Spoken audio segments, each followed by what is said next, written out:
नमस्कार, आपण पाहत आहात बहुजन हिताय न्यूज, जनसामान्यांचा बुलंद आवाज।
नमस्कार, मी प्रसाद नारायण कोकाटे, राष्ट्रवादी विद्यार्थी काँग्रेस शहर अध्यक्ष, विधानसभा पूर्व। आज माझ्या वाढदिवसानिमित्त मी दिवसाची सुरुवात आपल्या छत्रपती शिवाजी महाराजांच्या प्रतिमेस वंदन करून त्यांच्या पुतळ्याला हार घालून आणि त्यांचा झेंडा फडकून केली।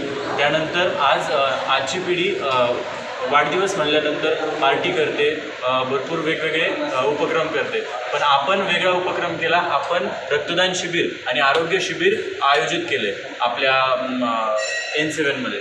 तर या रक्तदान शिबिराला आपल्या सगळ्या विद्यार्थी काँग्रेसच्या लोकांनी आणि आपल्या एरियातल्या सगळ्या लोकांनी भरपूर प्रतिसाद दिला, भरपूर प्रोत्साहन केलं, त्याबद्दल सगळ्यांचे धन्यवाद। या वाढदिवसानिमित्त काय संकल्प केला?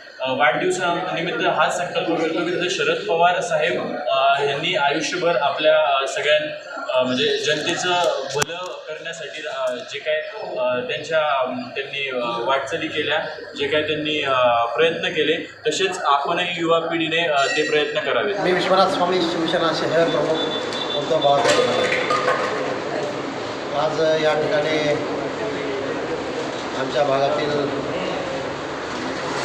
नवरीन तरुण व्यक्तिमत्व प्रसादजी कोकाटे यांच्या वाढदिवसानिमित्त रक्तदान शिबिर या ठिकाणी आयोजित करण्यात आलेलं आहे। त्या रक्तदान शिबिराच्या निमित्ताने मी या ठिकाणी भेट देण्यासाठी व प्रसादचा वाढदिवस साजरा करण्यासाठी या ठिकाणी आलेलो आहे।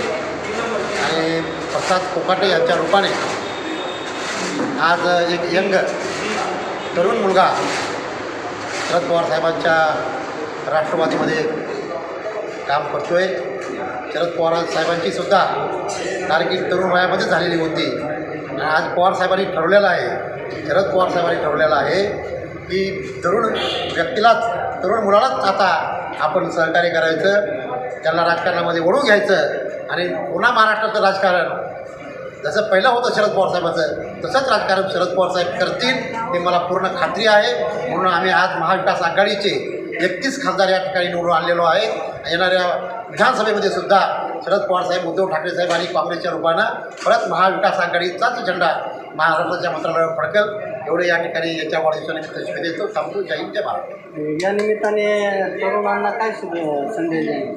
तरुणाला हे संधी आहे की त्याने आता राजकारणामध्ये पवार साहेबांचा आदर्श घेऊन काम केलं पाहिजे, शरद पवार साहेबांचा आदर्श घेऊन काम केलं पाहिजे, अजित पवारांचा आदर्श घेऊन काम नाही केलं पाहिजे, नाही एकनाथ शिंदेचा आदर्श घेऊन काम नाही केलं पाहिजे। काम हे आपली महाराष्ट्राची संस्कृती आहे की घरातून पळून जाऊन लग्न लावायचं नसतं, घरामध्ये पळून गेल्याचं काही महत्त्व नसतं।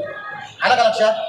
कधीही घरातल्या लोकांना विश्वासात घेऊन जर सगळं केलं तर सगळं व्यवस्थित होत असतं, पण घरच्या लोकांना धोका देऊन बाहेर पळून जाणं हे बरोबर नाही। की पवार साहेबांचं म्हणून पवार साहेब एवढ्या मोठ्या वयामध्ये असताना सुद्धा आज तरुणासारखे फिरत आहे।